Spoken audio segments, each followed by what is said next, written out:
Армысыз қымбатты көрермен, эфирде Сара сөз, бағдарламамыздың бүгінгі мейманы жазушы драматург Жақсылық Мұратбек. Жақсылық, студиямызға қош келдіңіз. Көп рахмет. Көргенімізге өте қуаныштымыз.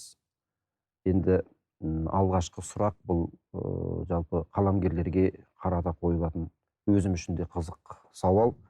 Өзіңізді қаламгерлер сапына қосып, жазушы сезінген кезіңіз туралы сұрағым келіп отыр. Прозадағы шығармашылық бастауларыңыз туралы айтқан кезде қай әңгімеңіз еске оралады? Жалпы осы жолға түсуге әсер еткен жайттар туралы да сөз қозғасақ. Енді әңгімеміздің әлқиссасын осымен бастасақ. Жақсы. Армысыз ардақты көрермен, құрметті ағайын. Сіздердің осы ұжымға, осы коллективке айтар алғысымыз риясыз, шексіз. Әрине, Абай телеарнасы, Абай каналы деген қазақтың бүкіл рухани ошағын анау тектен арғы тұқымнан бастап бүкіл мәдени төңкерісін жасап жатқан бірден бір арна. Сондықтан сіздердің ықыластанып осылай арнайы ат тербетіп алматыдан жетуіміздегі себеп содан. Өйткені бұл рухани тенденция бүгін Абай арнасының өзінен жастардың өзінің қарым қабілетіне қарай сүбелі дүние елдің назарына ұсынылып жататын болса, ол үлкен қуанышты, үлкен жұбанышты дүние деп есептеймін. Ал мен қай кезден бастап қаламды қолыма алып, қатарға қосылып деген сұраққа келетін болсақ, біз тай басып, оны алағай, бұлағай шақтарды бастан өткергеннен кейін аз кем болса да, сол 4-ші сыныптан бастап қаламды қолға алуды серік еттік. Хакім Абай бабамның сөз түзелді, тыңдаушы сен де түзел демекші, сол сөзге әуестеніп, шал кемпірдің баласы болғандықтан солардың етегіне оранып, қойнында жатып, апалап әжелеп жүріп, торқалы той топырақты өлімнен қалдырмайтын 90 жасап қайтқан менің әжем Күлбақ Рахмет қызының 9 құрсақ көтерді ол кісі. Сол көтерген 9 құрсағының ішінде өрім бұтақтарынан, немерелерінен, шөберелерінен ең жанына ыстық болғаны мен болдым.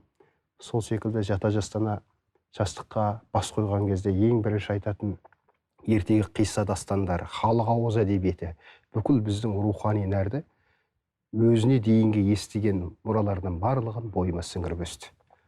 Содан бастап мен 4-ші сыныпта бастауыш оқып жүрген кезде ең алғашқы өлегім әке туралы болды. 28 жер бесікке бөлеген қатыгезет мына тағдыр не деген, жақсы адамның жасы қысқа деген сөз рас екен келе жатқан көнеден деп, әкем 28 жасында дүниеден қайтты, опат болды. Сол бір дүние менің әжемнің айтуымен, әңгімелеумен құлағыма әбден сіңіп қалғаннан кейін мендегі бір әкеге деген сағыныш осы өнерге, өмірге, әдебиетке бір табан бейімдеп өсірді. Ал ең жақын дүние прозадағы. Өйткені Эрнест Хемингуейдің жазушы болу үшін қаламмен қатар бақытсыз балалық керек дейді. Бақытсыз балалық деген дүниені дұрыс түсінуіміз керек. Өйткені шынайы майталман қаламгер болу үшін сіздің көргеніңіз, естігеніңіз, білгеніңіз, түйгеніңіз және сіздің маңдайыңыздан әбден теперіш көріп барып өскеніңіздің өзі сізге өмірлік тәжірибе болғанымен қалт ете қалған бір адамның іс-қимылы, қараған қарасы, сөйлеген сөзі, өбектеген бүкіл аузынан шығып жатқан бір жақсы дүниесі сізді өзгеше қамшылауы мүмкін, өзгеше әсер етуі мүмкін. Сол арқылы жаңа деңгейге, жаңа биікке көтерілу үшін бірден поэзиямен келгенменен поэзиядағы нарқасқаларды көрдік та, прозаға қарай біртіндеп ауыстық. Өйткені проза жанры үлкен жанр. Бұл жанрда қалам сілтеу және табан тіреп отыру, ол көп уақытты, көп қажырды, көп білімді қажет етеді. Ең алғашқы жазылған әңгімем «Әже махаббаты» деп аталған. Ауыл партиясы ұйымдастырылды бір үлкен бәйге. Сол кітапқа енді ауылым алтын тұғырым. Ауылым алтын тұғырым деп аталады. Сол әже махаббаты туралы жаздым, бірақ сөзден абайлау керек екен. Сөз күйе, сөз құдірет, сөз дұға. Егер осы сөзді сіз бісміллә деп қағаз қаламды әуелі Құдайға сеніп, сосын тебіреніп, сіз сол оңашағалы өз-өзіңізбен сырласқан кезде өте абай болу, өте байыпты болу және сізбен оқырманыңыздың арасындағы шекараны сақтай отырып, сізге берілген тәңірдің талантын өгейсітпей, өбексітпей, дұрыс күйінде түсіре алсаңыз, онда сіз шын қаламгер, нақты дарынды майталман ретінде мойындалғаныңыз деп есептеймін. Жаңа әженің алақанын сезініп, құшағында тербеліп өстім деп отырсыз. Зере әжеміздің бір сөзі бар еді ғой, қарағым ер жетерсің, шындасың шыңға жетерсің. Сол секілді енді алғашқы бастаулар солай басталды. Одан кейін осы қаламгер ретінде, драматург ретінде алғашқы кәсіби жолға бағыттаған ұстаздарыңыз. Енді өзіңіз осы Астанадағы өнер университетінде білім алдыңыз. Сол жерде белгілі жазушылар, мемлекеттік сыйлықтың иегерлері Әкім Тарази мен Роза Мұқанованың шеберханасынан шығыпсыз. Осы шеберханада оқығанда, тәлім алғанда сіз не түйдіңіз, не үйрендіңіз? Жалпы адамның теориялық білімі осы кәсіби жолға түскен кезде мол болу керек. Сол жағынан алған кезде сіз сол өнер университетінен шарболаттай шыңдалып шықтыңыз ба? Ұстаз жақсының ұстамы жақсы дейді қазақ. Егер сіз ұстазға шынайы шәкірт бола білсеңіз, сіз шынымен осы оқу білімге ынтызар болған кез келген талапкердің бойындағы Тәңірі берген қасиет, оның бүкіл 62 қан тамырында бұлқынып жататын болса, жаңағы өзіне дейінгі бала кезінде көрген түйгені бар. Расымен де мен осы болашақта үлкен қаламгер, майталман, нағыз маман, өнер иесі боламын деп қоғамға пайда келтіремін. Не болмаса осы жасап жатқан отанға, мына отан маған шексіз, риясыз махаббатын арнады, мені оқытты, шәкіртақым тағайындады, мемлекет грант тағайындады. Енді және мынандай ұстаздың алдында мен шәкірт ретінде келіп отырмын деген сұрақты мен өзіме ұдайы жиі қойып отырдым. Және біз осы әкім Тарази, Роза Қажығалымқызы Мұқанов дейтін екі мүйізі қарағайдай қазақтың қос классигі бақты бізге ұстаз болу бұйырған күннен бастап, енді ең алғаш сол Қазақ ұлттық өнер университетіне келгенде ғажайып бір дүние. Ылғи мен анау түс арқылы бір белгісіз аяндар болады. Сол аяндар маған ылғи жүрегімді тербейді. Сол арқылы мен өзім бағыт бағдарымды, жолымды ашалай түсем. Сонда келген кезде ең алғаш Роза апайдан сұхбат алдық. Ол кезде кішігірім балалар басында республикалық Айгөлек балалар журналында аз кем жұмыс істеймін. Сонда қазақтың адуынды ақыны, қайраткер қызы Қымбат Әбілдақызы біздің мамамыз болды. Сол кісінің тәрбиесінен өстік. Айгөлек деген бақшаның алмаларымыз дейді. Біздің өзіміздің замандас досымыздың осы бір ауыз сөзін ылғи үнемі көкейімізге сіңіріп өсірді. Содан кейін осы Роза апайға оқу білімді арға жетілдіру үшін Роза апайға келдік, сұхбат алдық. Сұхбаттың барысында оқуға түскім келетінін, шәкірт болғым келетінін бірден айттым. Ол кісі емен жарқын жақсы көңіл күймен қабылдап, 2:15-те басталған сұхбатымыз кешкі сағат 7-ге дейін созылды. Сонда ойлаңыз, әуелгі таныстығымыз бұрын шығармашылығын жете білетін, толыққанды бойына сіңірген балапан ретінде болсам, ал ұстаздың алдына келгенде соны бүкпесіз әңгімелескеннен кейінгі ана уақыттан қалай өткенде білмедік. Содан Астанада ұлттық университетке бөлінетін гранттың өзі 2 грант, оған конкурс көп. Содан Роза апай айтты, балам, сен қайсеңде осы оқу орнына түсуің керек, сен кел деді. Ол кісінің үлкен қамқорлығының арасында біраз қызық оқиғалар болған. Мен келіп құжатымды жинап кеткен кезде министрлік құжат қабылдау тоқтатып қойыпты. Содан бүкіл барлығы менен кешеуілдеп ауылдың ана басына, мына басына, әкімшілігінен, мына әкімшілігіне барып құжат жинап жүрген кезде медициналық орталықтардан бағанағы қабылдаудан кешіктіріліп қалдым. Содан келсем, Роза апай тағы барып мүмкіндігінше өздерінің насихатын жасап көрді, бірақ ол министрліктің құзырындағы дүние. Сосын не істейміз? Ана комиссияны қабылдап, құжаттарды қабылдап тұрған комиссияның басшысы айтты, дәл қазір жоғары жақта сенімен қатар бірнеше артист оқуына, актер болам деген қыздар жігіттер жоғары жақта отыр, сен сол жаққа бар. Бәлкім арыз шағымдарыңды қабылдап қалады деді.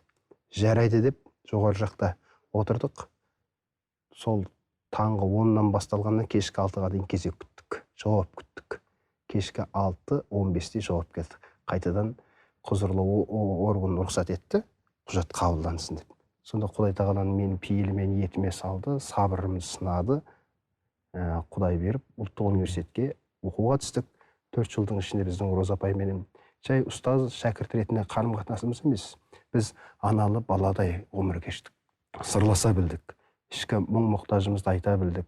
Тек сабақтағы лекциямыздан бөлек, оңаша отырған кезде шай үстіндегі әңгімеміздің өзі әлі күнге дейін сол деңгейде сол болмыста, сол жаратылыс әлгі ана баласын толғатып қалай өмірге алып келсе, шәкірт ретінде бізді солай толғандыра алды, сүйсіндіре алды, сүйінті алды. Шығармашылық арқылы бізден нағыз майталман маман иесі болса екен деп өз алғы көкседі. Бірақ бүкіл қалыптасқан, қабылдаған шәкірттердің ішінде бәрі де бірдей драматург, жазушы, ғалым болып кетуі нағай бұл. Ішінде санаулы Құдай таңдап берген, өзінің жарығын ары қарай ұштай білген адамдардан ғана шығады. Оның ішінде санаулы. Роза апай өзі айтады, мен сіздерден жазушы шығара алмаймын. Біз бағдар берушіміз. Шын талантты екенін мойындатсаң, еңбегің арқылы бағың жанып жатса, сен замандастарың сенің буының мойындаса, онда сіз сол мамандық иесі ретінде бағаланасыз, қадірленесіз дейді. Ал әкім Тарази ұстазымыз марқұм жатқан жер жарық болсын, ол кісі бізге шығармашылықта өте ізденімпаз болумен қатар, Тәңірінің бұйырған, саған еншіңе берген дүниесін елең алаңда елең құрлы көрмей, бос уақытты сырап қылмай, күндіз-түні оқумен қатар айналаңа үнемі зер сал дейді. Ол кісімен сюжет табатын кезде мен міндетті түрде халық сауда жасап отырған қарапайым халықтың ортасына кіріп кетемін. Алматыда мысалы Көкбазарға барады, сол жерде отырады. Не болмаса алуан түрлі көліктерге қадам басады. Сол арқылы жан-жағын білу арқылы, зерттей білу арқылы жаңа кейіпкер өмірге келеді, жаңа сюжеттер өмірге келеді. Яғни бұл не деген сөз? Шығармашылықты тек қана қиялдан алмайды. Өмірдегі болған, сіңген, шынайы, жинақы образдар арқылы жаңа дүние, жаңа образ, жаңа сол образдан әбден жинақталған жаңа хикаялар, жаңа романдар өмірге келіп жатады. Енді ұстазы жақсының ұстамы жақсы деп айтып отырсыз. Сондай ұстаздардан тәлім алғаннан кейін осы шығармашылыққа бет бұрып, кітаптарыңыз оқырманға жол тартты. Соның бірі тау ішіндегі көлеңке деп аталатын осы жинағыңыз. Бұл жинақта өлеңдеріңіз, прозалық шығармаларыңыз бар.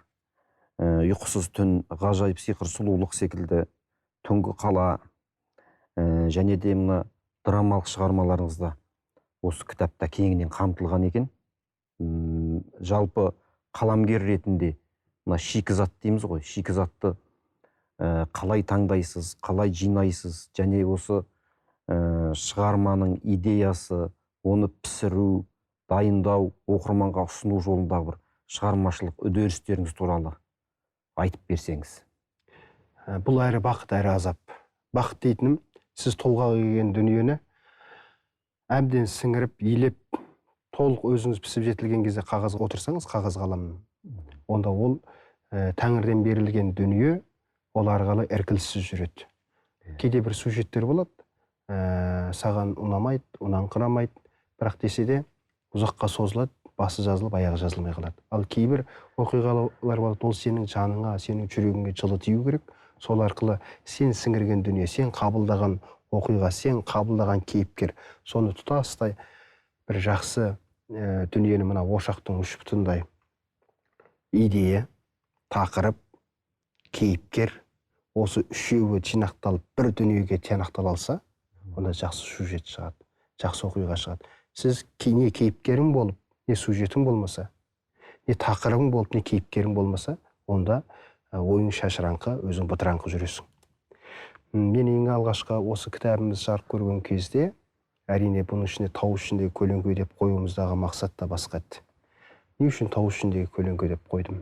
Себебі таулар қанша биік болғанымен оның көлеңкелі тұстары болады. Адам қанша асқақ болғанымен оның да көлеңкелі тұстары болады. Бірақ адам ол көлеңкелі тұстарын көрсеткісі келмейді. Өзін үнемі қазіргі қоғам, қазіргі біздің орта жаһандану деп жатырмыз ғой. Ылғи мақтауға еліріп, өзінің кішігірім дүниесіне ары қарай осымен болды ғой деп кішкене тосылыңқырап барса, тағы бір алдынан адуынды дүние шығады. Ал сол шыққанға дейінгі мына бергі дүниесіне мақтанып алғысы келеді. Ал сіз шынымен сол талантқа, сол биікке лайықсыз ба? Онда сіз көлеңкелі жағыңызды да құстың қос қанатындай өзіңіздің жүрегіңіздің сүзгісінен өткізіп, менің міне жерінде минусым бар, мына жерде плюсым бар.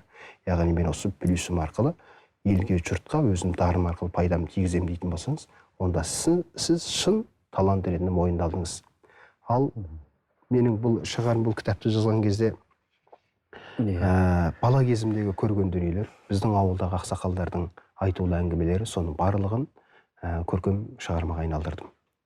Оның үшін әсіресе мына Қылкөпір деген ең алғашқы тырнақалды дүние, оның алдында бағана Әже махаббаты деген әңгімем жазылғаннан кейін екінші қалам тартқан дүние болды. Бұл әрине адамның өмірі тұтастай қылдың үстінде тұрады ғой. Қашанда сіз қай жерде қалай боларын білмейсіз. Егер ниетіңізге сіздің Құдай салған көкейіңіздегі дүние шыныменен риясыз, махаббаттан, жақсы сүйіспеншіліктен, ағадал жүректен туатын болса, онда сіз толғатқан дүние халықтың көңіліне де жағады. Халықтың мұң-мұқтажына қызмет етеді. Халықтың бір кез келген ол қай саланың маманы болсын, әйтеуір сіздің шығармаңызды оқыған кезде, мына кісінің кейіпкері былай суреттелген екен, мына кісінің сюжеті былай болған екен. Яғни осы сюжет арқылы ол кісі мені мына өмірге жаңа бетбұрыстарға тұйықталып қана қалмай, сабырлы болатын жерде сабырсыз болмай, өзімді үнемі қамшылап отыру дегенді оқырман өзінің көкейіне түйетті. Ары қарай өзінің перзенттік борышын ба, отан алдындағы азаматтық борышын ба, солай ізгі жолмен жалғастыра бастайды. Осы алғашқы кітабыңыздан кейін сіз роман жанрына қарай бет бұрдыңыз. Сіздің сондай бір романыңыз «Мен сені сағынады екем» деп аталады. Екіге бөліп, осыны Қуат Ахметжанов деген біздің дикторымыз аудио кітабында жасап, оқырманға ұсыныпты. Осы махаббат оқиғасы бар бұл жерде. Салт дәстүр, сүйіспеншілік, көшпелі қазақтың бір тіршілігі боямасыз суреттелген екен. Бұл туындағы оқиғалар өзіңіздің де басыңыздан өткен секілді көрінді маған. Осы бір романыңызға тоқталсаңыз, жазылу барысы қалай болды? Біз көшпелі өмірдің соңғы сарқын шағы дегенімізбен де жаз жайлау, күз күзеу, қыс қыстау, сол дәстүрді, сол мәдениетті шынайы көзімізбен көріп өстік. Біздің ауылдағы Бөкенбай ауыл деп аталады. Сол ауыл шілдеге қарай, яғни маусым айы, көкек айының аяғынан бастап жаз жайлау көше бастайды. Алдымен көктеуге барады, сосын жайлауға барады. Қоныстанып әбден ірге тепкеннен кейін біртіндеп ел арасындағы үлкен тойлары болады. Ол той сол жазғы серуен, көңіл күй, ән, жыр, бәйге, көкпар, осы біздің қанымызға сіңген қандай қасиет бар бабадан қалған, сол қасиеттің барлығы сол жаз жайлауда көрініс тауып жататын еді. Әрине менің сол кездерде бала күнімде айтысқа түсіп жүрдім. Екі ауыз сөздің басын құрасақ соған мәз болдық. Сол арқылы ел алдында баталдық үлкендерден. Ең алғаш біздің ауылда үлкен дүбірлі дода болып, сол додада мен айтысқа қатыстым. Сол кезде енді ол баланың айтысы қай айтыс дейсіз? Сол 5-ші сынып, 4-ші сынып оқып жүрген кез, сол кезде менің әлі есімнен кетпейді. Мына жаққа бір киіз үй, мына жаққа бір киіз ел деген енді тұтас дала, енді оларда шу, қыз қырқын, қызыл жасылды өмір, бір табиғат, енді ол кездегі көріністі суреттеу енді тіліңіз жетпейді қазіргі үдеріспен айтқан кезде. Сонда бізді айтысқа түсірген кезде бір қарындасымызбен мені жеңіп шығып, сонда бүкіл ел белің бекем болсын балам деп орамал тартқан еді. Содан сол қалың топтың арасынан бір үлкен ақсақал шықты да батасын берді. Көкірегі осы, сақалы осы жерге келген. Сол кісі шығып батасын бергеннен кейін сол дүние менің үнемі жанымды тербетіп жүрді. Содан біздің үйдің қасында бір ағамыз болды, көрші тұрды. Сол кісінің жалғыз мылқау қызы бар еді. Бірақ ана бала туада мылқау болмаған. Қыз бала ғой, енді мылқау болмаған. Уақыт өте келе, бірақ оның сімерлігі, қолынан неше түрлі адам таңданатын бұйымдар жасайды. Ағаштан, мынау торғын торқадан, матадан. Енді оның қабілеті тума қабілет, Құдай берген қабілет. Соны ұштай алған. Бірақ әттең үлкен кісілер жай ғана қарабайыр өмірдің тіршілігіндегі сол тірлікпен кеткендіктен ол қыздың талабын да, дарынын да елге әйгілей алмады. Ауыл аймағымен ғана шектеліп отырды. Яғни мен сені сағынады екем деген кезде, мен тек қана бұл жерде махаббат тақырыбы емес айтылып отырған. Адамның тұтас ғұмыры сағыныштан тұрады. Сағынбасаң, Төлеген ақынның айтатыны бар емес пе? Сағынбай барсаң, қара таста сені қарсы алмайды дегендей, туған жердің топырағы да саған алғашқы кездің дегендей сүйіспеншілік артпайды. Яғни сен сағынып бар. Сағынып барғанның өзінде саған бүкіл дала саған ән салып тұрғандай. Тұтас дүние сені сапарға иә, сенің жан дүниеңді күмбірлетіп тұрғандай әсер етеді. Яғни біз сағыныш арқылы өзіміздің өткенімізге, болашағымызға бағдар жасаймыз. Бұл жерде сағыныш, ал мен сені сағынады екенмін беріп отырғандағы дүнием, біз өткен сол кезде өлмейтін ғұрпымызға деген сағыныш еді. Соның барлығы урбанизацияланған қалалық қоғамда расымен де далада келген қазақтар бүгін қалаланды. Ал сол қаладағы қазақтар даланың мәдениетін ұстай алды ма? Әзір кім үйіне қонақ шақырып, мейман күтіп, төріне отырғызып, құдайы қонақ, қыдырма қонақ, арнайы қонақ деп мәпелеп, жылы жұмсағынсын соның алдына тосып жататын қазекең кемде-кем. Ал біз осы дастарханның аясындағы бүкіл қазақы дәстүр, қазақы салт, қазақы болмыс біздің өзіміздің табиғатымыздағы бар қасиет, біздің қанымызда бүлкілдеп жатқанымен, ол өмірге кірмесе, ол өлі болады ғой. Ол қайта жанданбаса, біз онда өз табиғатымыздан ажырадық деген сөз. Біз енді қазақ деген атымыз қалды, басқа халыққа қарай бейімделіп бара жатырмыз деген сөз. Ал осы екі айырманың ара жігін ашалау үшін мен бұл жерде махаббат тақырыбы, махаббат әңгімесі арқылы өзімнің көрген, білген, өмірден түйген сюжеттерім арқылы сол ұлы даланың өлмейтін мұрасына деген іңкәрлігімді айғақтағым келді. Осы романыңыздан кейін тағы да бір романыңыз жарық көріпті, Көктем гүлсіз басталған деген. Қазір бір қуантарлығы осы үлкен жанрға ат байлап атқан жастар өте көп. Роман жазуға қаламгерлер әбден негізі толысқан кезінде келіп жатады. Әбден ішіндегі идеясы пісіп, бір дайынмын деген кезде. Әуезовтің шығармаларын алсақ та, Ғабит Мүсіреповтің шығармалары да сондай бір кезеңдерде жазылды. Бірақ бір байқағанымыз, осы жастардың дені осындайда бір романым бар деген сияқты мақтаныш сезіммен де жазатындай бір көрінеді кейде. Біз осы ретте көлем қуамыз деп көркемдікті ұмыт қалдырып бара жатқан жоқпыз ба? Осы сұрақ толғандырады оқырман ретінде. Сіз қалай ойлайсыз? Біздің қазақ әдебиетінің бастауында тұрған екі үлкен мектеп болды. Біреуі Сәбит Мұқанов бастаған үлкен мектеп, біреуі Мұхтар Омархан Әуезов бастаған үлкен мектеп. Бұл екі қазақтың қос классигі қазақ сөз өнеріне қам салдырмаған. Ізденісі бөлек, қолтаңбасы айрықша. Бірақ біз сол дәстүрлі әдебиеттің шинеліне шықтық десе де, сол дәстүрде қалған ұлы құндылықтарды бүгінге әкеліп жаңғыртып, біз жаңа заманның жаңа қаламгерлері ретінде көрінгіміз келсе де, бір нәрсені ұмытпауымыз керек. Ол өткендегі өмірді ескі деп қалдырмай, қазақтың баяғы сүбелі сөзін бойымызға сіңіріп, бізге дейінгі жазылған дүниелерге бейжай елеусіз ретінде емес. Ол сіз мың жерден ағылшын әдебиетінің, орыс әдебиетінің, француз әдебиетінің, жапон әдебиетінің үлгілерімен танысқаныңызбен де сіз кімнің перзентісіз бірінші соған жауап беріп үйренуіңіз ләзім. Романды жазатын кезде міндетті түрде көркемдікке мән берілу керек. Өйткені сөзі жоғалған ұлттың өзі жоғалды деген ұлы Әуезовтің сөзі бар. Mesela Шерхан ағамыз тілді халық, тілсіз халық балық деген. Балық болып болмауымыз керек. Бір-бірімен үндесіп жату үшін шынайы роман, қазіргі күнде жастардың бір-бірімен бәсекеге қуып, шынайы шығармашылық ортада тыңнан түрен салып жатқан қыз-жігіттер жетерлік. Бұл қуантатын дүние, оны мойындау керек. Сол салада мойындалып жатқан жігіттер бар, жүлде алып жатқан жігіттер, оған қуану керек. Бұл біздің әдебиетіміздің олжасы. Қазіргі тәуелсіз әдебиетте кім бар дегенде ата талып түстеліп жатқан қыз-жігіттер аз емес, бірақ олардың насихаты аз. Ал десе де роман жазғанның жөні осы екен деп бұрқыратып әрнені бір шұқылай беруге келмейді.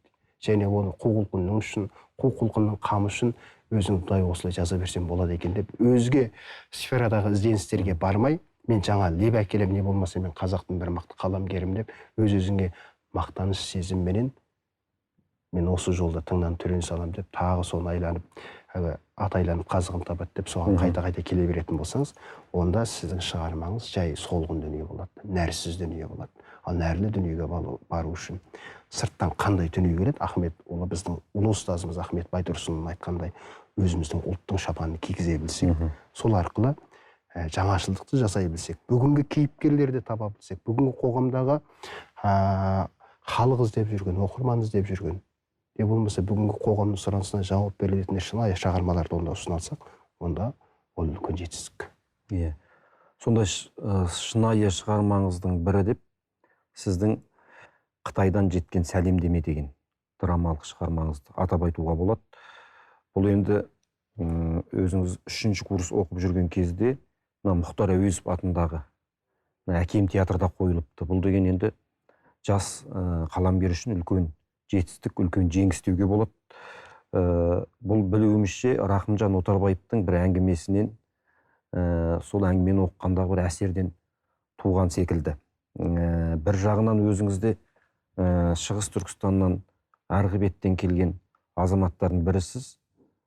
Сол жақта көріп келген оқиғалар, ойға түйген картиналар, солардың барлығы осы шығармаңызда бір тоғысып үндескен сияқты. Сіз арғы беттегі қазақтардың өмірін айту арқылы осы жерлік азаматтарға да бір ой салуды мақсат тұтқан секілдісіз. Жалпы бұл шығарманы мен 3-ші курс өзі білесіздер, карантиннің басталу алдында тұрған кез, бүкіл әлем алағай бұлағай шақты бастан өткізіп жатқан кез. Сонда менің жақсы досым Әлібек Байбол Уәлиханұлы сол жігітке ұсынылған негізі. Ол маған жақсылық, сен Роза апайдан оқып жатсың, драматургия деген мамандықта, оның үстіне менің жолым саған бұйырсын, сен де осы салада алғашқы табалдырығыңды, алғашқы баспалдағын жасай біл, саған берейін, өйткені сенің тақырыбың бұл, сен білесің бұл тақырыпты, сен жаз деді. Ұсынысты қабыл алдық. Сосын театр директоры Еркін Тілеуқұлы Жуасбекпен кездесу болды. Еркін аға өте үлкен сеніммен, режиссер екеміз Алена Қабдешева деген апайымыз, сол кісі екеміз бірге отырып бір жақсы дүниені өмірге әкелдік. Яғни мен шығарманы шикізат ретінде 2-3 нұсқада жазғанымен, ол режиссер араласпаса, ол режиссердің суреткерлік көзқарасы арқылы сахнаға қойылып, ол көрерменге жол тартпайтын болса, онда 2 суреткердің ішкі әлем бір-бірімен тоғыспайтын болса, онда шынайы сахналық өнер тумайды. Ал біз 1 жыл дайындық жасадық. Расында Рахымжан аға Отарбаевтың бұл Қытайдан жеткен сәлемдеме деген әңгімесі көз тірісінде жазғы демалысында мекен барып, Алтайға барама, Алтайға барып, сол жақтағы халықтың әлеуетімен танысып, тұрмыс тіршілігімен танысып, өткен тарихына аз кем көз жүгірту арқылы осы бір дүние жан тербегендіктен үлкен жақсы бір сүйекті әңгімесі өмірге келді. Осы әңгімені дәл сол карантиннің тұсында 2 қандастарымыздың арғы бетте шекара жабылып қалып қойуы, бір отбасының 2 жаққа жарылуы, әке баладан, бала анадан айырылуы, зар еңіреп анау ішкі Қытай арқылы бүкіл қаржысын салып, біреу жан терім жалғызым деп жылап еңіресе, біреу әкешім, анашым, бауыр туысым, ел жұртым деп жылап еңіреп, мына жақта жалғыз қалып қойды. Сол кезде халықтың ішкі жан күйзелісіне, ішкі рухани болмысына акцент берген, ем, дауа табалған бірден-бір туынды болды деп есептедік. Осы шығарманы өмірге әкелдік. Әрине, Сәуле апайымыз, Рахымжан ағаның бәйбішесі Сәуле апайымыз өте үлкен қуанышпен қабылдады. Бұл пьеса Рахымжан аға Отарбаевтың республикалық үлкен байқауында жүлдегер болды. Сол арқылы біздің тырнақалды дүние ақырындап өзінің бағасын ала бастады. Бұл расымен де өткен дәуірдегі Оспан Батырдың оқиғасы арқылы бір отбасындағы семьяның 2 жаққа жарылып қалуы Сәбетпенен Қытайда. Өйткені Оспан Батырдың соңынан ілескен бүкіл жасақтарды қудалау жүріп жатқан кез.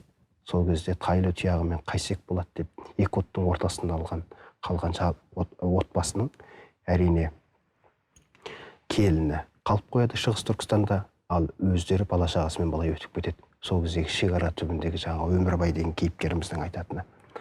Соңынан бағанағы келіншегі жетіп келген кезде төркіндетіп, қош айтысып келем деді атасының рұқсат алып. Сәл шекара түбіне келген кезде Өмірбайдан сол шекараның қызметкерлерінен жаңа сұрайды, мен осындай кісінің келінімін, мен де бірге өтуім керек деген кезде, онда жарайды, бірге өтетін болсаң, мен әзір сен жолдасың шақырам, келеді, осындай сен келіншегін танисың ба дегенде танымаймын деп бетбұрыс жасайды. Енді ол азаматтың да жағдайын түсінесіз, 2 оттың ортасына қалып отыр. Ал бірақ бұл жерде шынымен біздің аналарымыздың қайсарлығының арқасында сол Шығыс Түркістанда қалған бағанағы сарбаздың 2 ұлын қанаттыға қақтырмай, тұмсықтыға шоқтырмай сөйтеді. Бірақ оның өмір бойы жан дүниесінде, көкірегінде шер қалды ғой. Ол неге сөйтіп айтты екен? Неге менің келіншегім емес деп өзіне тән алмады деген дүние оның жанын сыздатқанмен, ол және де менің алғаш сүйіп қосқан жарымның 2 перзенті, мен осылардың анасымын, бұл маған берілген аманат деп, оларды сол қиындықтың, сол нанға зар болған кез еді ғой. Суға зар болған кез еді ғой. Сондай кезде сол құс тұмсығына қалай балапан тістеп өсіреді, ол кісілерде солай. Сол кездегі, сол дәуірде жасаған бүкіл біздің қазақтың үлкендердің барлығы солай ғұмыр кешті. Бірақ бұл жерде айтатынымыз тоқетер түйін, ер азамат, елдің азаматы. Ер азамат өзінің азаматтық атына лайық жұмыс жасайтын болса, айтқан сөзінде тұратын болса, істеген ісіне бекем болатын болса, әрине пенде баласының барлығының бойында кемшілік болады. Міндетті түрде кейде жасаймын деген дүниең жасалмай қалады, ойыңдағыдай шықпай қалуы мүмкін, жоспарлаған дүниең жүзеге аспауы мүмкін, не болмаса бір кісімен келісім келіп қойып, ол аяқсыз қалуы мүмкін. Бірақ соның өзіне сабақ ала біліп, өзіңді азамат деген атыңа лайықты жұмыс жасай алсаң, соны қару ретінде сен расында еркек болып дүниеге келдің, енді ер азаматтық еңсеңді тік ұстап, мен отбасымның қам-қарекетін жақсылай алсам, онда еліме қызмет етудің бір жол деп білу керек. Қазіргі күнде не көп? Ажырасу көп. Қазіргі күнде басқа да мәселелер бізде жетіп артылады. Соның барлығына осы бір оқиға, осы бір шағын ғана дүние дауа болды деп айтуға болады. Осы секілді әргі беттегі қазақтардың мына әртүрлі тарихи жағдайларға байланысты екіге бөлініп қалған жұрттың басынан өткен оқиғаларды Қалеки театрында, Қалибек Қуанышбаев атындағы драма театрында «Алтайдан ауған ел» деген шығармада да қойылды. Осы жағдаяттар көрініс тапты. Енді әр қойылымда өзі бір оқиға болу керек, соның бір мазмұнын ұстап тұратын. Сондай бір үлкен ел өміріндегі трагедия ол Семей полигоны. Сіз «Махаббат пен қасірет» атты қойылымда көрермендерге ұсындыңыз. Бұл Сәуле Досжанның шығармасының әсерінен туындаған пьеса болды. Жалпы драматургия жанрының табиғатын сезінген кезде сізге қандай әсер ықпалын тигізеді? Жалпы пьеса жазудың, өзіңіздің қатарластарыңызға айтып өтсеңіз, пьеса жазудың машақаты мен рахаты қандай? Проза мен поэзия, әсіресе проза жанры. Проза ол өте ауыр жанр деп айтқан күннің өзінде, ол сіздің еншіңіздегі дүние. Сіз өзіңізге мақсат етіп алған тақырыбыңызды, не кейіпкеріңізді қалай бұрам десеңіз, өзіңіздің ерік қалауыңыз біледі. Бірақ ол жанрына қарай бөлінеді. Ол мейлі деректі проза ма, ол көркем шығарма ма, эссе ме, публицистика ма. Сіз емен жарқын өзіңізбен қалып, өзіңіз ауаша отыру арқылы бір дүниені өмірге алып білесіз. Ал драматургия басқа. Не үшін жұрттың бәрі бірдей драматург болмайды? Бұның себебі бар. Драматургияға бір кіріп кеткен адам қайта шыға алмайды. Бұл бір алтынмен жақұттаған сарай секілді. Өйткені бұл жерде режиссермен жұмыс істейсіз, актермен жұмыс істейсіз. Сол арқылы композиторлар да бар. Және олардың сізге деген мәмілесі, сіздің автор ретінде ол кісілерге деген мәмілеңіз. Бұл тек қана бір драматургтың жазған дүниесімен шектелмейді. Бұл тұтас коллективтік жұмыс. Яғни сіз шынайы шығарманы халыққа сахна төрінен ұсынғыңыз келсе, онда сіз кемі 1 жыл, болмағанда 2 жыл, ең аз дегенде 6 ай, маңдаяқ табан теріңіз төгесіз. Сол арқылы жақсы қойылым өмірге келеді. Бұның бақыты сол. Сіз сахнаға шығып, егер көрермен өзінің жүрегіне ыстық ықыласына бөленетін болса, сіз жазған дүние ол шын теңіз бақыт. Ол прозада да солай. Бірақ бұл жердегі ерекшелік, бірден прозада кітабыңыз шыққанға дейін 1 жыл, 2 жыл, не болса 6 ай, кем дегенде 3 ай жатып қалатын болса, баспадан шыққанға дейін, ол және 1000 миллион данамен кезіндегі совет үкіметі кезіндегі таралмайды. Ондай оқырман аз бізде. Бірақ сол оқырманды қалыптастыру үшін бүгін үлкен саяси мінберден түрлі қаулылар қабылданды. Әзір жасалып та жатыр. Бірақ бұл бізге әлі де аздық етеді. Бірақ ол жазушы болған қыз-жігіттердің барлығының ішкі мұң-мұқтажын қанағаттандыра алдық деген сөз емес. Ал драматургия бірден сіз жаздыңыз, онда ол сахнадан қойылды, бірден халыққа жол тартады. Сол арқылы сіздің шығармашылық баспалдағыңыз қалана бастайды. Бұл жерде «Махаббат пен қасірет», ең алғашқы «Қасірет пен тағдыр» деген роман, Сәуле Досжан апайымыздың Семей полигонына қатысты үлкен дүниесі. Бұнда махаббат арқылы тұтас сол Семейдің қайғы қасіретін көрсетеді. Және бұл романда деректер көп берілген. Көркемдігі өз деректі роман ғой. Деректі роман. Мысалы, қай жылы не болды, қай жерге қанша бомба тасталды, қандай жағдайлары болды, қай ауылда қандай мүгедек балалар өмірге келді, және олардың тарихы қалай болды. Бұның барлығы арнайы зерттеуменен жазылған дүние. Бұның алдында шынымен мойындатып кеткен біздің ұстазымыз Роза Қажығанқызы Мұқанованың Болат Атабаев қойған мәңгілік бала бейнесі өз алдына ұшан теңіз дүние 18 мен биыл 30 жылға таяп қалды. Әкем театрының сахнасынан әлі күнге дейін үзілмей жүріп келе жатыр. Ал соның баламасы ретінде, яғни ол кісі өз алдына сол Ләйла арқылы бүкіл сол кездегі халықтың трагедиясын және болмыс бітімін, Семей тағдырын көрсетсе, біз бір аяулым арқылы, мелс арқылы бүгінгі қоғамдағы сүйіспеншілікке зәру адам баласының ішкі мұқтаждығы арқылы бір отбасының сол Семей полигонындағы болған қасіретті аз-кем халықтың ой санасына қайта серпіліс тастадық. Драматургияның бірден менің лабораториямда, шығармашылық лабораториямда бірнеше пьесам жатыр. Әбікен Қасеновтың өмірі мен шығармашылығына арналған «Қоңыр», «Менің анам», «Жоғалтып алма сен мені», бұйырса тағы да біраз жоспарлар бар. Әзір мен еске түскендерін ғана айтып отырмын.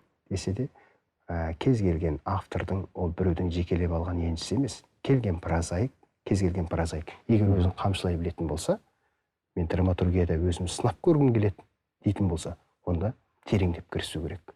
Бірден тәуекелдеу, қорқудың қажеті жоқ.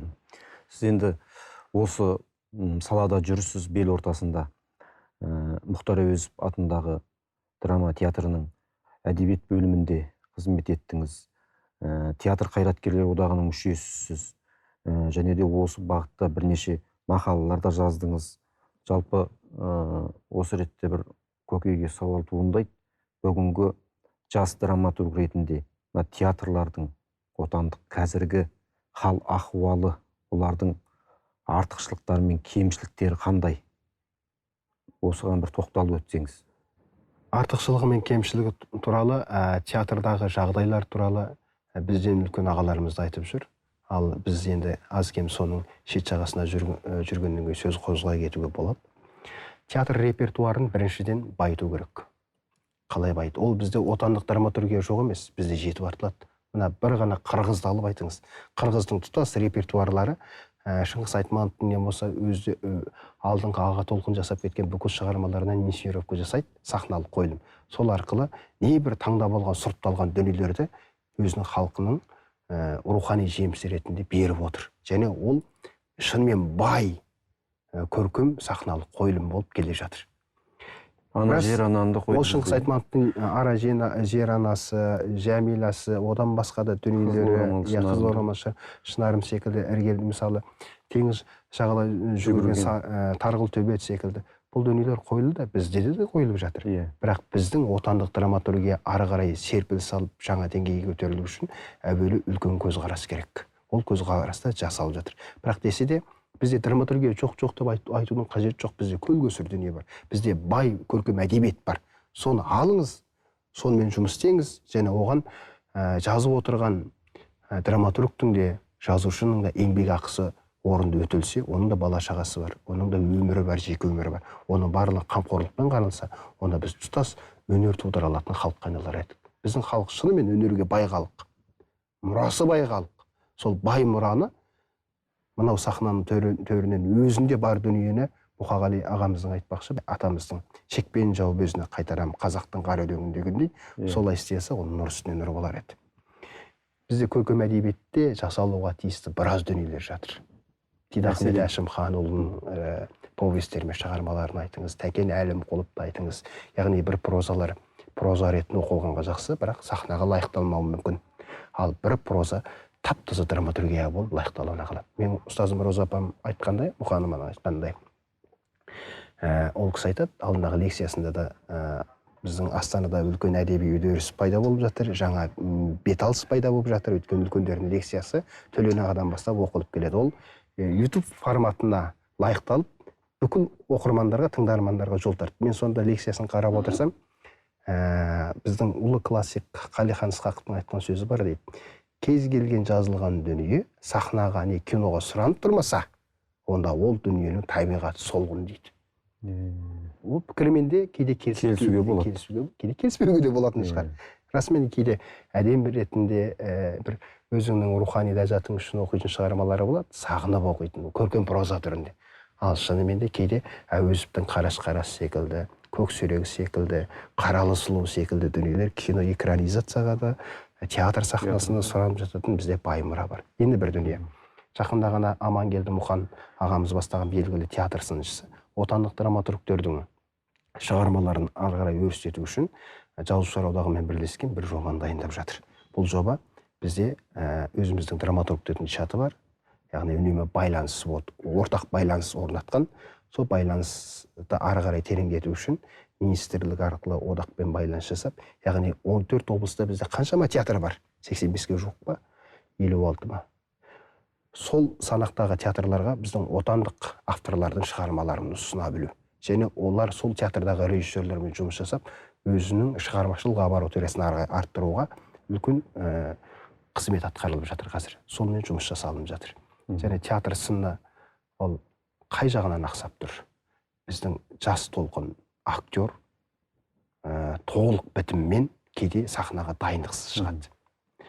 Ол сіз анау бізге дейінгі шығарманы оқымасаңыз, оқусыз алған дүние, құра актер болам, өнер жұлдызы болам, немесе жұлдызымды бір күнде жағам деп ұмтылғаны жақсақ, бірақ ары жағында тереңдік бар ма екен, білім бар ма екен, сөздік қоры бар ма екен. Сол сөздік қор арқылы бүгінгі дәуірдегі рухани ахуалды шынымен мен мына кейіпкердің болмысына енген кезде мен не айта аламын? Сіздің актерлық шеберлігіңіз өз алдында.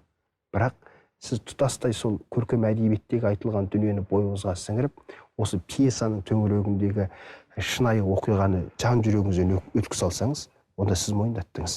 Онда сіз сол кейіпкердің өмірін сүре алу арқылы сіз ана тыңдап отырған оқырмандарға, тыңдармандарға, көрермендерге өз деңгейінде оның жан дүниесіне акцент бердіңіз деген сөз. Осы нәрсені жас буын актерлер көбі селқос қарайды. Иә. Жалпы осы театр саласында жүргеннен кейін мәселеге сергек қарап, өзіңізде мақалалар жазып жүрсіз, актерлардың шеберлігіне, жалпы өзінің көркемдік әлеміне арналған біраз мақалаларыңызбен таныспыз. Осы тенденцияларды оңынан іске асыру бағытында жұмыстар жасалып жатыр ғой. Шетелден келіп режиссерлер жұмыс жасап жатыр. Сондықтан енді алдағы уақытта оң үдерістер байқалады деп ойлаймыз. Енді жазушы көп қырлы болу керек дейміз. Сіздің биыл Түркиядан өзіңіздің шығармаңыз қамтылған бір балалар әдебиетіне арналған антология жарық көрді. Сол жерде сіздің туындыңыз бар екен. Бұл үлкен жетістік, атап айтуға болатындай. Осы кітапқа қандай туындыларыңыз енді? Және де бұл енді бауырлас түрік еліне шығып тұрса, әрі қарай да сіздің шығармашылығыңызға бір серпін беретін секілді. Бізде белгілі ақын Файзулла Тотай деген бауырымыз бар. Сол бауырымыздың ұйымдастыруымен Түркиядағы белгілі оқу орны, сондағы жастар арнайы ниет танытып, осы антологияны құрастыруға ықпал етті. Сол арқылы әр автордан балалар әдебиетіне қатысты атап айтуға туралы бір шығарманы түрік тіліне тәржімалауға ұсыныс жасады. Содан мен «Түнгі аспанмен сырласу» деген өзімнің өмірімнен алынған шағын ғана әңгімемді ұсындым. Бұл әңгіме рас атанасы бар бала қандай, жоқ бала қандай. Ол атанасы бар баланың хал қадірі туралы талай ақын жазушылар қалам тартса да, бірақ әр мен мысалы автор ретінде, шығармашылық өнер иесі ретінде осы бір өзімнің өткен өмірімде болған әжемнің тағдырына байланысты аз кем иірімдерді сол шығармада қозғай алдым. Бұл монолог сияқты ма? Бұл әңгіме. Ішінде монологы да бар, ішіндегі өткен арғы беттегі өмірдің аз кем көркем суреттері бар, соны барлығы қамтылды. Бірақ кейіпкерімнің атынан қазір мүлгіп қалғып, не болса ана өліп қалыпты, мына бүйтіп қалыпты деген бір қара бояу дүниені бергім келмеді. Мен мұнда жарық өмірге ұмтылған кейіпкердің өмірін өзін қамшылаумен мен қайсем де осы әулеттің шамшырағын жағам дейтін азаматтың тұтас болмыс бітін қалыптастырдым. Сол арқылы өмірді аңсаған, өмірді сүйген, өзінің өнері арқылы айналасына жарық бере алатын, нұр шаша алатын жақсы бір азаматтың болмысын жасадық. Талаптанған, және сол талаптану жолында өзіне сұрақ пен жауаптың екі ортасында ұдайы ғана жоқ осымен болдым, осымен тоқтаймын деген кейіпкер емес ол. Ол шынымен де өзім мойындатқысы келетін, суреткер ретінде қалыптассам дейтін, менен кейінгі ата әулетімнің даңқын шығарсам дейтін азаматтың болмысы толық суреттелген. Сол осы Түркиядан жарық көрді. Ол кітап өзіміздің қолымызда қазір. Бұнда белгілі біздің қазіргі ата талып түстеліп жүрген Сәуле Досжан апайымыздың, мынау Ділдар Мамырбаев апаларымыздың бүкіл шығармалары, енді Елдос Тоқтарбай, Әлібек Байболұлының ішінде біраз қаламгерлер бар. Бұл өте қуантарлық жай болды. Енді оқырманға жетіп, осы әдеби байланыстар халықаралық жандана берсін. Осы жас қаламгерлерге бір серпін беретін, олардың мүмкіндіктерін, потенциалын ашатын бір жоба әдеби танымдық панорама. Осы жоба аясында сіздің тағы бір кезекті романыңыз жарық көргелі жатыр екен, роман кітабыңыз. Осы романның жалпы жазылу барысы, қандай тақырыпты таңдап алғаныңызды бір айтып өтсеңіз, содан кейін алдағы шығармашылық жұмыстар қандай тақырыптарға қалам тербейсіз? Бұл панорама 3 жылға жолға қойылған үлкен іргелі дүние. Білесіздер, біздің Қазақстан Жазушылар одағы менен Мәдениет және ақпарат министрлігі бірлесіп ұйымдастырған бұрын соңды болмаған дүмпу. Бұл дүмпуге жастардың қазіргі тәуелсіздікке дейінгі және кейінгі 35 жасқа дейінгі жас буыннан қаламгерлерден таңдалып сұрыпталып алады. Оның ішінде 10 ақын, 10 жазушы бекітіледі. Сол арқылы мысалы панорама бойынша өңір-өңірге жібереді. Сол өңірдің табиғатын, болмыс бітімін, сол өңірдегі хал ахуалды бүгінгі күннің шежіресімен байланыстырып, тереңдетіп, жаңа бір толыққанды шығарма өмірге келеді. Бұнда бұл 3 жыл, 2026 жылы соңғы жыл, және бір жоспарлы дүние бұл ғалымдарды, жас ғалымдарды шетелге шығарып, шетелден өзіміздің төл тарихымызға қатысты мағлұматтардың барлығын архив қорынан жинақтап, тың ғылыми кітап өмірге келіп жатыр. Бұл қуантарлық жайт. Сіздің романыңыз қалай аталады? Бұл романым «Аспаны жақын ауылдың» деп аталады. Не үшін «Аспаны жақын ауылдың» деп қойдым? Себеп біреу.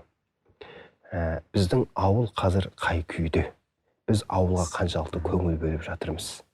Кезіндегі Мүйізі Қарағайдай қазақтың алыптарының барлығы ауылдан дарындарды іздеп өзінің қаражаты, не болса мемлекеттің қаражаты емес. Сол арқылы қазір көз алдымызда жүрген мен қаламгермін, мен актермін деп жүрген ағаларымыздың барлығы сол ауылдың қайнар бұлағынан қанып ішкен, ақсақалдың алдын көрген, яғни уызына жараған ұлттық дәстүрдің уызына жараған үлкендер еді. Сол үлкендер үнемі айтып отырады, біздің аға толқыннан көп шапағат көрдік дейді.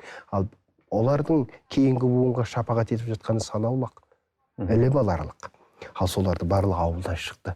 Ауылдың, мысалы қалада аспанға қарасаңыз, аспан мынау қаланың жарық-жұрқ еткен дүниесінен сізге көрінбейді де, қолға да ұсталмайтын дүние ғой енді. Бірақ ауылға барсаңыз, қолға ұстай алатындай. Ауылдың таң тамаша кең ұлан ғайыр даласынан анау жұлдыздардың өзі сізге қолы бұлғап тұрғандай. Сол арқылы сіздің табиғатыңызда жаратылыс жасаған, Құдай тағала жасаған бүкіл өнеріңіздің барлығы, болмыс бітіміңіздің барлығы сол туған ауылыңызда, туған топырағыңызда жатпай ма? Мынаның туған топырағы нәрлі екен, мынау көреген елдің баласы екен, мынау уызына жарып туыпты дейтін үлкендер не үшін айтады? Сол ауылдан алған тәлім тәрбиеңіз тұтас сіздің өзіңізге ықпал етсе, онда сіз майталман мамансыз. Сол ауылдың атын шығарып жатсаңыз, сол ауылға шынымен сіз азамат болып, ат жалын тартып мінгенде қамқорлық көрсетіп жатсаңыз, және сол ауылдың өркендеп өсуіне мен де бір кісілік үлесімді қосам деп, сіз Құдай берген дарыныңызбен жұмыс істеп, ары қарай өзіңізді маман ретінде мойындатып жатсаңыз, онда сіз үлкендер жүктеген, үлкендер армандаған борышты ада еттіңіз деген сөз. Әрине түгелдей ада етпеуі мүмкін, бірақ шығармашылық сізді үнемі мазасыз, мәжбүрлейді де кейде. Соған сіз сабыр етіп тоқтай алсаңыз, онда шынайы дүние туады. Сол шынайы дүниеден туынған, шынайы ойға бекіген дүниеден біраз жыл ойымда толғатып жүрген дүниелер болатын. Соның барлығын осы романға салуға күшім салдым. Енді ол роман туралы ашып айтпай-ақ қояйық, оны да оқырманның талқысына тастаймыз. Енді оқырманның қолына жақын күндері жетеді. Бүгін бір жүректі елжіретерлік сұхбат болды деп ойлаймыз. Драматургия табиғаты, жалпы проза, балалар әдебиеті туралы сүбелі сұхбат бердіңіз. Алыстан арнайы келгеніңіз үшін рахмет. Шығармашылық табыс тілейміз. Жаңағы айтып отырған тақырыптар түгелімен қамтылып, оқырманға жете берсін. Тек қана сәттілік тілейміз. Қымбатты көрермен, Сара сөздің төрінде жазушы, драматург Жақсылық Мұратбек қонақта болды. Келесі кездескенше әр шаңырақта Абай арнасы қосулы болсын.